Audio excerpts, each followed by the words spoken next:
Asia के आधुनिक समय के सबसे नौजवान राष्ट्रों में से एक है, दुनिया की सबसे प्राचीन संस्कृति का जन्म स्थान, और उस राष्ट्र का नाम है भारत। यहाँ हर मील पर बसी है अनगिनत कहानियाँ, लेकिन इस संस्कृति के पीछे का इतिहास क्या है? प्राचीन ग्रंथ क्या कहते हैं? भारत के जियोग्राफिकल वंडर्स के बारे में कौन सी मिथ आज के शहरों को जोड़ती है? हजारों साल पुरानी घटनाओं से जानने के लिए आपका स्वागत है गॉड्स प्लैनेटरी चैनल में, जहां हम करेंगे नई खोज और अनोखी कहानियों की बातें। कहानियां जो मिलती हैं देश के चारों कोनों में बसे समंदर, जंगल, पहाड़ और शहरों से। एक ऐसा सफर जहां होती है जानी पहचानी जगहों की अनजानी कहानियों की बातें। भारत हिंदुस्तान पिछले 5000 सालों से इस देश को कई नामों से जाना गया है। ग्रीस, मेसोपोटामिया, मिस्र जैसे देशों से लेकर बाइबल और प्राचीन चीनी यात्रियों की किताबों में भी हमारे तत्कालीन भारत का उल्लेख कई नामों के साथ मिलता है। लेकिन इनसे भी पहले हमारे पूर्वजों और राजाओं ने अपने कर्तव्यों और पराक्रमों से कुछ नाम हमें प्रदान किए थे। उनमें से सबसे पहला, सबसे पुराना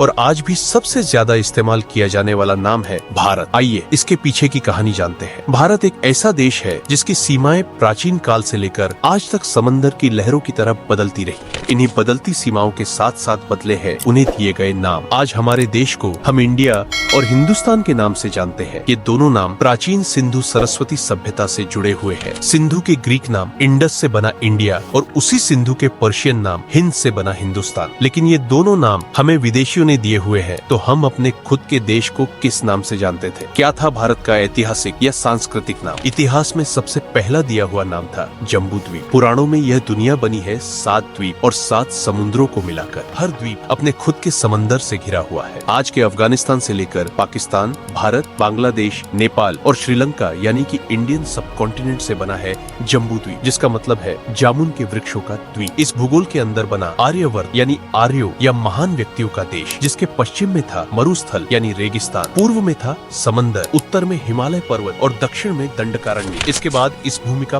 पहला नाम मिला जो एक इंसान से प्रेरित था। पुराणों के अनुसार सबसे पहला इंसान था मनु। उसके बेटे थे प्रियव्रत और उत्तानपाद। पृथ्वी पर राज करता था प्रियव्रत और अंतरिक्ष पर राज करता था उत्तानपाद। जब प्रियव्रत के रिटायर होने का समय आया, उसने पृथ्वी को 7 हिस्सों में बांटकर एक एक हिस्सा अपने बेटों को दे दिया। उसका सबसे बड़ा बेटा था अग्निध्र, जिसे मिला जम्बूद्वीप। अग्निध्र के 9 बेटे थे, जिनमें से सबसे बड़ा था नाभि। जम्बूद्वीप के 9 हिस्से हुए और आर्यवर्त का हिस्सा मिला नाभि को, और आर्यवर्त का नाम बन गया नाभिवर्ष। संस्कृत में नाभि का मतलब है नेवल और सेंटर। इसी वजह से नाभिवर्ष के 2 मतलब निकलते हैं, दी किंगडम ऑफ नाभि और दी सेंट्रल किंगडम। लेकिन नाभि के बाद इस हेवेनली सेंटर का कोई वारिस नहीं था। नाभि और उसकी पत्नी मरुदेवी बहुत उदास थे। उन्होंने विष्णु से प्रार्थना की। विष्णु उनके भक्तों की सुनकर प्रकट हुए और नाभि को वरदान दिया कि वे खुद उनके बेटे के रूप में आएंगे और नाभि वर्ष को आगे बढ़ाएंगे। ऐसे ही जन्म हुआ जैन धर्म के क्रिएटर और पहले तीर्थंकर ऋषभनाथ का, जिन्होंने पूरी दुनिया में अहिंसा का संदेश फैलाया। और आज तक भारत में उनका यह संदेश याद रखा गया है, क्योंकि भारत ने कभी भी बाहरी देश पर पहला वार नहीं किया। लेकिन यह सब होने के बाद भी जम्बूद्वीप, आर्यवर्त और नाभिवर्ष की तब्दील भारत में कैसे हुई, इसके लिए हमें खोजनी होगी एक कहानी जो बताएगी महाभारत से भी पहले लड़े गए एक युद्ध का वर्णन। सिंधु सभ्यता में कई सारी जनजातियां रहती थी, लेकिन किसी का एक दूसरे के साथ अलायंस नहीं था। हर कोई अपने खुद के राज्य की सीमा बढ़ाना चाहता था। ऐसा ही एक राजा था जिसका नाम था सुदास। कहते हैं राजा सुदास ने अपने राजगुरु वशिष्ठ और देवराज इंद्र के साथ मिलकर 10 अलग जनजातियों के राजा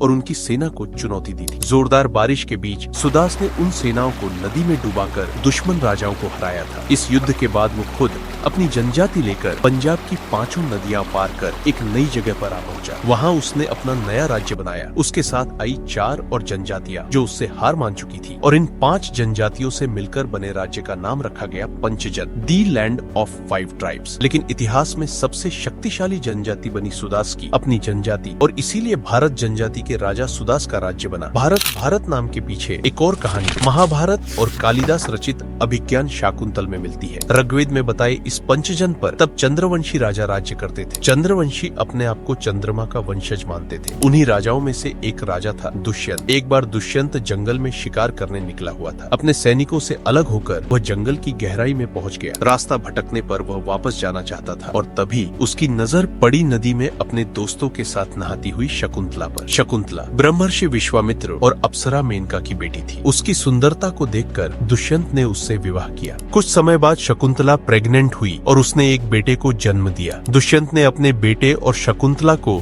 अपने राज्य बुलवाने का वादा किया और एक सिग्नेचर रिंग शकुंतला के पास छोड़ी। दुर्वासा ऋषि के श्राप के कारण दुष्यंत उसे भूल गया, लेकिन बाद में जब उसे वही सिग्नेचर रिंग मिली तो उसकी सारी यादें वापस आ गई। जल्दी ही वह शकुंतला को लेने आश्रम गया और उसे रानी और उसके बेटे को राजकुमार घोषित किया। यही बेटा आगे जाकर उस पंचजन की सीमाएं बढ़ाता चला गया और उसका नाम था भरत। उसके राज्य का नाम बना भारत। जैसे विदेशी नाम हमने अपना लिए, वैसे ही हमने अपने आप को दिया हुआ नाम भारत फॉरेनर्स ने एक अलग ढंग में अपना लिया। भारत मलय भाषा में पश्चिम का मतलब बन गया। मिडिल ईस्टर्न देशों के लिए भारत का संबंध मसालों से था, इसलिए भारत से आई मसालों को अरबी और तुर्की में बारात कहते हैं। बदलती दुनिया के साथ जगह और देशों के नाम भी बदलते हैं, लेकिन उन्हें याद रखती है उनके पीछे जुड़ी कहानियाँ। ये कहानी कभी खत्म नहीं होती, ये नई कहानियों की शुरुआत है। गॉड्स प्लेनेटरी चैनल में हमारे साथ जुड़े रहे, जहाँ हम खोजेंगे और जानेंगे भारत और कई देशों की अनसुनी और अद्भुत कहानियों को।